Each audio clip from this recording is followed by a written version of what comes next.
I was born and raised in Crawfordsville, Indiana. I grew up on a 50-acre Arabian horse farm. Well, I started making puzzles when I was 8 or 9. I sold my first puzzle when I was 14 to my national Sunday school magazine, Venture. I became a regular contributor to Dell Puzzle magazines when I was 16. While in high school, Will won a contest for naming a new chewing gum product that earned him $2,000 and a set of Encyclopedia Britannica for a column that appeared in the Indianapolis Star. But soon it was time to head off to college. I believe IU was the only place I applied for college. It was because my older brother, 7 years older than me, went to IU. And in my particular case, I was so lucky that IU had this program called the Individualized Major Program. I think he's best known probably at Indiana University for having created his own major, which is called enigmatology. Some of the descriptions of the individual courses that he put together indicate that some professors took a little convincing. But he was able to get participation from a significant number of people. And I'm still the only person in the world ever to get a college degree in puzzles. His degree in enigmatology didn't prevent him from getting into law school. I went to law school at the University of Virginia. During each of my summers, and the summer before law school, I worked for Penny Press, which is one of the main puzzle magazine companies. In 1978, Will organized the first American crossword puzzle tournament, an event he still manages today. It was a huge success, got an amazing amount of publicity. First year we had 149 contestants. Nowadays the attendance is usually between 650 and 700. It's the largest puzzle event in the world. Then one day, Will saw what he thought was an ad for a position at a new magazine called Games. You were supposed to apply to a post office box, but I thought I will beat all the competition and go in to their office. It was not their ad, and they did not have a position open, but the editor saw me anyway. We hit it off. I started getting freelance work, and by the end of the year, I was working there. Will's puzzle notoriety steadily grew and attracted attention from other media. In 1978, NPR started a new program called Weekend Edition Sunday, and the original host was Susan Stamberg.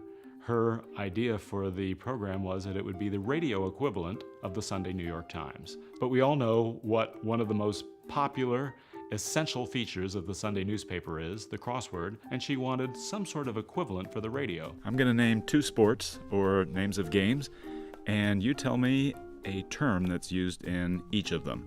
It's bridge and baseball. Your starting letter is G.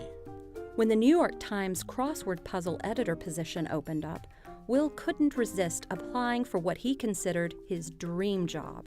My predecessor at the New York Times, Eugene T. Maleska, died in 1993, so I applied for the job because the Times crossword editor is the most prestigious job in puzzles. My first month or so there, I was editing puzzles in the Games magazine style, and they were a little too easy for the Times audience. And boy, did they let me know it. So I thought, okay, you want puzzles hard, I'll show you what hard is. And for the next month or two, I made the puzzles a lot harder. And then I started getting pounded with letters from people who said, what are you trying to do? So eventually I found a happy medium. An editor at the Times told me, up till me, if there was any reference in the New York Times crossword of something that had happened in the previous 25 years, it came as a shock. And it shouldn't be. This is a newspaper. I think any art should reflect life. If you're reading a novel, you want it to speak to you. You know, it's a story that you're not familiar with, but it's got a theme that resonates. And a crossword, to be interesting, should resonate with you. Will's work seems to resonate with a lot of people. Many of his puzzle books have been bestsellers. I've created or edited more than 500 puzzle books, crosswords, Sudoku, and other varieties. Someone told me once they walked in the airport bookstore and it was like a shrine to Will Shortz. Because you go into the puzzle section and it's an entire area. The reason that people are attracted to puzzles is that it's a challenge for the mind.